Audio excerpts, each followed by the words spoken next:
In December. I'll be back next month with your reading as well. First of all, when I was shuffling for you guys, there is an image that came out very prominently, and it's kind of like a fire extinguisher inside the case, and it says, in case of emergency, break open. And I feel like this is playing out as an analogy for the way that you've been conducting yourself and the way that you live your life.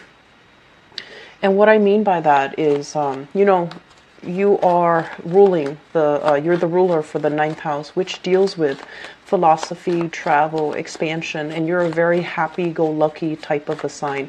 You love adventure, you love to explore, you love to roam, you love your independence and your freedom.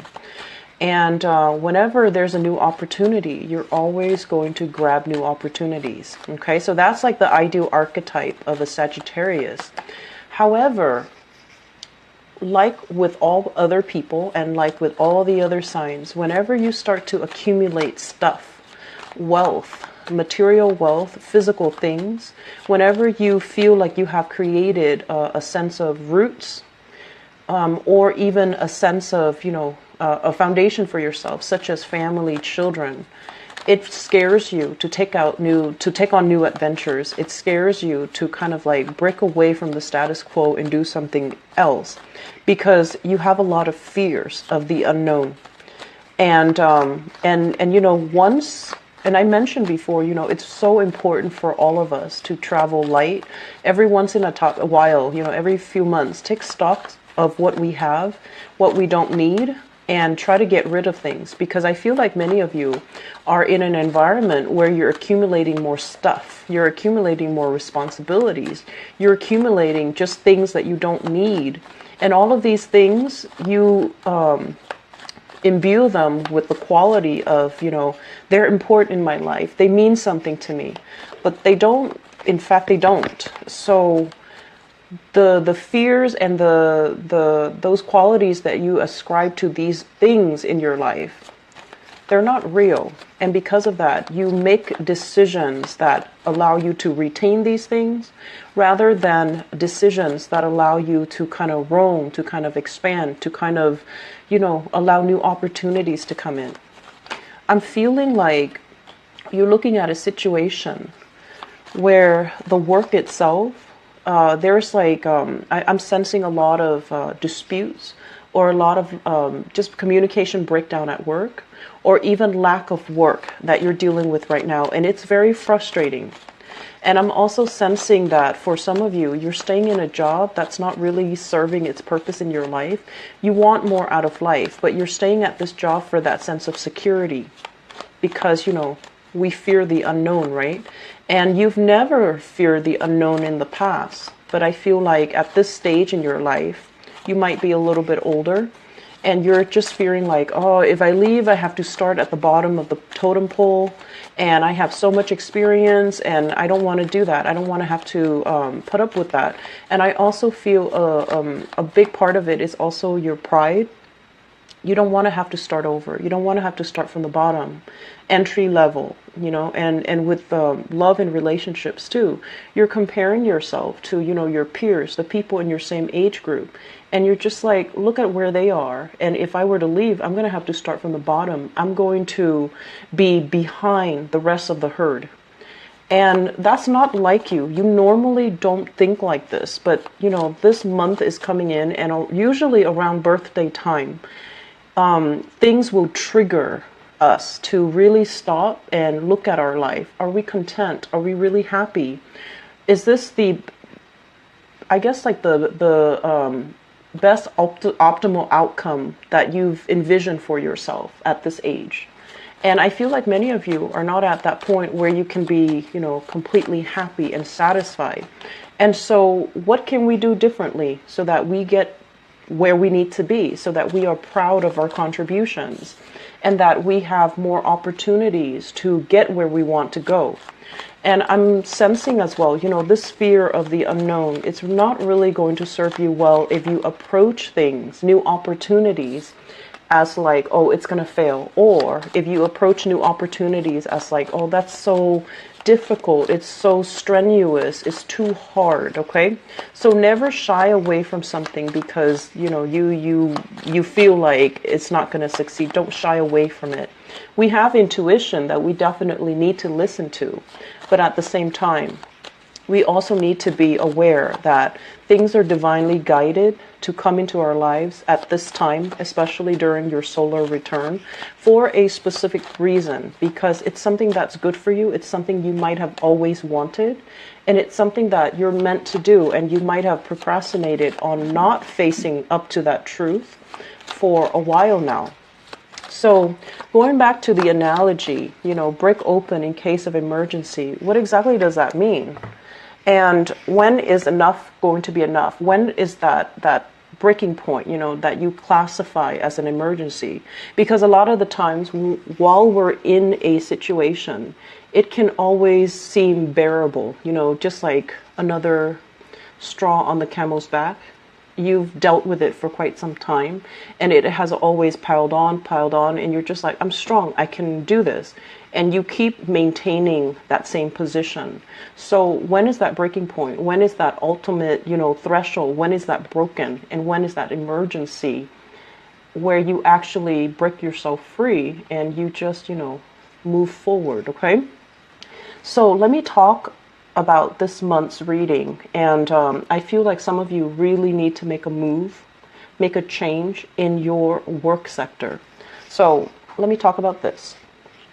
This is a card where we are pretty much on top of the world, you know, when it comes to our professional life, okay? Getting a lot of positive recognition, getting a lot of work done, getting a lot of clients, or even being thrust into a position of power. When it shows up in the reverse position, it could feel kind of like the opposite of it, where we have to work under the dictates and the mandates of somebody else, somebody that might be a little bit difficult, somebody that might be a little bit more like, you know, a bottom line type of a person, and that doesn't really care about human interactions, that doesn't really care about the individual needs in a corporation. They're very professional, but they're also can be very stifling or a little bit dogmatic to work under. And as a freedom-loving sign, you might have somebody who's micromanaging you, and you absolutely, you know, you don't care for it.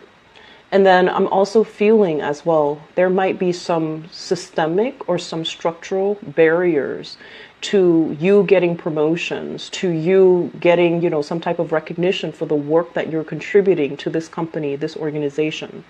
And so what I'm feeling here is many of you have been stuck in this work environment, and you're just like, I need to make a change, but for whatever reason, I feel like it could be, you know, just a practical decision that you're making from your end. This job pays well, I'm going to stick in it, or I'm going to stick through. It couldn't get any worse. And then, you know, gradually it does. And so I would really urge you, you know, how many times have you told yourself that I'm going to leave when things get worse, and then things do get worse, and you're just like, I'm going to ride it out for another few weeks or another few months, and then you don't really budge, you don't make a move, okay? I feel that if you've been compromising in this work environment, it's time to make a move, it's time to leave, and it's time to kind of, I want to say, see it for what it is, not what you feel that it could be. Look at it for what it is, for the reality of it, rather than, you know, through your happy-go-lucky lens where you feel like, I'm going to ride it out for another few weeks, I'm going to ride it out for another few months, maybe it's going to get better. While you're doing that, opportunities are slipping you by, because I feel like you're being urged, you're kind of like being pulled or urged out of this environment, okay? I'm also sensing as well, there's this frustration overall when it comes to work and finding work and maintaining work that you are really proud of. So we have here the Three of Swords, and I feel this energy, usually it comes through in a way where you have a lot of skills, a lot of work experience, and many of you have spent your life jumping around from different, you know, positions. So you might be very, very good at sales, And then you jump around, you did office management, and you were also very good at that. And then you jumped around, you did contracts. So you had like a myriad of skills and expertise under your belt. And so because you're jumping around, while your peers, while your friends are, stuck in one job, building their resume, building up their skills, and honing down on specific skills, they're able to get ahead because they're kind of locked into a very, I want to say like a linear professional development track. And despite having all of these skills, employers might see you as somebody who's a little bit of a high risk candidate. They see you as someone who's very dynamic, but they might not hire you because they're just like, well, this candidate, they have so many things under their belt. They've jumped around from job to job. I don't know if I can trust that they're going to stick around with our company. So I feel like that might be one of the obstacles, one of the barriers that you have to somehow overcome when you're looking for work. So if you're ever invited on an interview and then at the end they tell you, is there anything else that you want to ask or anything else that you want to let us know? This is the time to speak up. This is the time to say, I know that based on my resume, I'm not a traditional candidate, but I have all of the wisdom and all of the skills and all the leadership qualities and things like that you definitely should consider. So that's the time where you throw that in, where you kind of explain yourself, where you make yourself a lot more relatable, where you tie in all the disparate job, experiences that you have and how that contributes to the person that you are, full of wisdom, full of power, and someone who is a lot more flexible. Okay. So I feel a lot of frustration here for people when it comes to finance, when it comes to employment, when it comes to like feeling a little bit frustrated. And I almost want to say like you're beating yourself up because you're comparing yourself to other people who might have graduated from the same school, who might have been in the same profession as you, who might have started, at the same time you started. And you're looking at their life right now and you're just like, why am I not able to climb that ladder? Why am I not able to get ahead? Okay. So that's one area where I feel like you want to create a narrative, create a story for yourself so that you can tell others. And I feel that it's going to create a major breakthrough when it comes to job interviews, when it comes to presenting yourself in a manner where you don't have to be apologetic for all the things that you've done. You just need to own up and stand firm and talk about how those experiences strengthen you as a candidate, or how those experiences have strengthened your ability to resolve conflict, to look at the big picture, and to be very, very firm in your beliefs, or to be very, very firm in your position. Okay, so that's going to go a long way. So exude confidence. Don't be apologetic. Exude confidence when you're trying to get that job interview, when you're trying to present yourself like this. Okay. Let me talk about the relationship sector because that is coming out. Many of you are financially tied up with another person, and I feel it is a relationship partner. The relationship doesn't feel to me to be entirely, I want to say positive and right for you. I mentioned before, you have a partner that is draining your financial resources. Okay. So this is the month where you're getting some ideas, you're getting some hints, and I feel like people around you might be kind of, it's almost like you're hearing things, people are not talking to you directly, but you're singling out conversations or snippets of conversations from other people around you. It's not that you're purposely eavesdropping. These pieces of information are divinely guided to enter so that you can figure out what you need to do. I do feel here some of you are financially dependent on a relationship partner, and you've wanted to dissolve that marriage contract for quite some time. And you're not able to do it because you fear the unknown. You fear, this financial instability. If I leave this relationship, I'm going to be dealing with a lot of financial instability. I'm going to be on my own. I'm going to have to, take care of all of these obligations. How am I going to be able to do it? And then I feel like for others of you who might have broken free from this, broke away from this very toxic relationship, you're trying to find yourself. You're trying to find your footing. You're trying to figure out where you stand. The bills are piling up and you're not really sure what to do. And, you know, reach out to people around you, family members, to weather through a rough time. They're going to be understanding. But either way, I do feel that, you know, the extraction needs to happen. You know, you got to break yourself free in order for you to find your footing, in order for you to stand firm, and in order for you to start to rebuild. I feel like the Scorpios, I just did the reading for Scorpios, and both of these cards fell out for Scorpios. And what that denotes to me was they're breaking free. They're at a point where they have broken free recently. And the rebuilding process for them, you know, it might have lasted like 3 years, the past 3 years. And for you guys, many of you are starting to see this and you are going to break free. And the rebuilding process, it doesn't happen overnight, you know. It doesn't just automatically happen. Things don't drop on our lap. We need to be very firm about where we stand first. We need to be alone to really think about what's my next step. What have I done in the past that didn't work? And where do I need to realign myself? Where do I need to leapfrog to so that I can find something else that works? And I'm also sensing as well, you know, this is also a toxic business relationship partner where one party was completely dependent on the other to kind of keep things afloat, and things are just not working out. And I feel like it's on its way out. It's on its way out, moving into your past, but you need to make some major decisions here about whether or not this is worth it anymore, and are you capable of just doing things on your own, okay? There's a big element here of free will. We don't have a lot of major arcana cards, only 3 of them. But the way that they fall out, it's all about, you know, getting to know yourself with this Hermit card. Knowing about, you know, where you've been, where you need to go, and what you need to do in this moment in time. And it's all about your will, exerting your will into your environment so that you can get what you need, okay? It's not about being pushy, but it's just mainly about taking action and being very decisive about the decisions that you make, and don't waver, don't doubt yourself.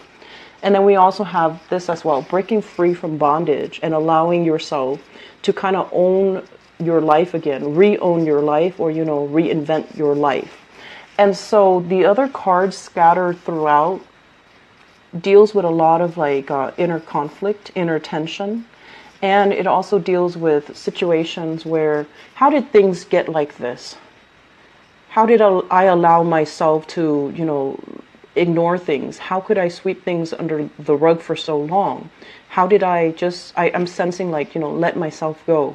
So this is like not taking care of things when they're due, like not taking care of the practical things in our lives, not taking care of the foundational things in our lives, such as, you know, paying the bills on time, or taking care of like, I'm seeing for many of you, you might have been a little bit grief-stricken the past few years because of, you know, people passing away, deaths in the family, or even estrangement when it comes to you and your children. And then the house might have fallen apart and you never, you know, got things repaired in a timely manner. And now that you're kind of like waking up from this slumber state, you're just like, okay, I need to tackle things head on. Where is the money going to come from? How am I going to be able to balance out that budget? How am I going to be able to manage everything? So Sagittarius, I'm not going to lie, the month feels to me to be a little bit challenging. I definitely feel that you can handle it. There's a lot of Wands energy, which is fire, which basically deals with your drive and your ambition. And I feel like your drive and your ambition, your motivation needs to come back in, and you need to really come face to face with some things that you've been sweeping under the rug, and then you need to make a move, okay? Free will is highly indicated for this spread. So if you channel your free will, if you figure out how can I extract myself, it's going to make all the other steps a lot easier. And then I'm also sensing as well, we have you kind of flirting with the idea of self-employment, creating a home-based business, building something from the ground up, or you have already done this and you're waiting for things to come to fruition. And while it's coming to fruition, rather than, injecting it with positivity and just confidence, I feel like you're doubting yourself. Am I good enough? Am I capable? Am I going to be able to do it? Am I going to get clients? Am I going to be able to thrive? Do I need to hire people to market for me? Can I handle this on my own, or do I need to take on an apprentice? So there's a lot of questions, and I feel like it's stemming from that self-doubt. Am I good enough for it? Am I good enough to be able to see it come to fruition? Am I doing the right things? And so you have a lot of skills, Sagittarius. You have a lot of skills. This is not the month where you can doubt yourself, okay? And I honestly feel that all of these things do come in around the solar return, so that we can straighten them out, so that we can have a good birthday time, so that we can reorient ourselves. It's also the end of this year, and for many, many, many signs, this year is very, very fast. It's a number 1 year, so life accelerates, and you're kind of catching your breath, trying to keep up with the changes, trying to keep up with the pace of it. And I feel like this is the year that might have caught you kind of like by surprise, because things are moving and happening so fast. And it's like you're still trying to find your bearing, and you're still like, I'm not ready yet. I need another few weeks. I need another few months. And so, life will slip you by while you're napping, while you're dozing off, while you're sweeping things under the rug, while you're dealing with grief too. Unfortunately, it's going to slip by. And so the major theme here is exert that free will. Exert that free will. Try to reorient yourself. Try to get yourself back on track. Okay? There's one last message that is coming here. And let me talk about these two cards. This is a card about disputes. Okay, dealing with people that refuses to conform to other people's opinions of them. Okay, so this is a very rebellious type of energy. And I do feel that for some of you, if you have children are going to be a handful. They have always been a handful, because, by the nature of your parenting style, I feel like it's not like I'm saying this is your fault, but by the nature of your parenting style, you've raised children that are very independent. You value the fact that, you always emphasize that they need to take care of themselves, that they need to think for themselves. And as a result of it, they're very independent. And that's a great thing. That's something you should be proud of. You like that they can take care of themselves. You like that they're successful. You like that they can, make their mark in the world. But when this sense of independence is kind of directed your way, where they don't listen to what you have to say, where they don't feel like where they feel like they're just naturally rebellious against what you have to say, or your intrusion into their lives, it can feel a little bit painful. And so my advice here is, we can't control what other people do. We can't control what other people believe. And so pick your battles, okay? If you want to maintain that peace and harmony, maybe both parties need to soften up. Maybe both parties need to stop stepping on each other's toes. And maybe both parties need to, just back off. I'm also seeing this energy playing out in your work environment, where you're dealing with rebellious co-workers, where you might have trainees. I'm seeing like, trainees, people that are still in training. And there isn't like a common, I want to say like, there isn't a one procedure to do something. People are going to do things their own way. And so it's really important to kind of ease off and not micromanage, okay? You're not much of a micromanager, so this might be happening to you. But I feel like telling another person, if you feel like you're being micromanaged, if you feel stifled, if you feel like someone is constantly breathing down your neck, you need to tell them, hey, I like it if I can figure things out on my own. That way, I learn it the right way. If you tell them something like that, they're going to ease off you and they're just going to back off, okay? And then with this card, the Nine of Wands, this is continuing to fight in a situation, confronting a situation, getting a break from the conflict, but then having to resume the conflict. And this guy, he's very battle weary. He's hurt. He doesn't want to do it anymore. And there's this sense of him like he's functioning on adrenaline and he's still a little bit scared, okay? When it shows up in the reverse position, it's like, don't beat a dead horse. Whatever's not working, don't do it anymore. Find something else. Remove yourself, extract yourself, and, you know, move on to something more, okay? So I'm going to leave you with that, Sagittarius. I hope that it is helpful for you, for those of you who are dealing with this. And in particular, I do hope that it resonates. And I hope that it actually doesn't resonate with all of you, because this is a very conflict-driven type of a spread. And I don't like to see this. I do see some people dealing with grief, with loss, possibly the passing away of people that they care about.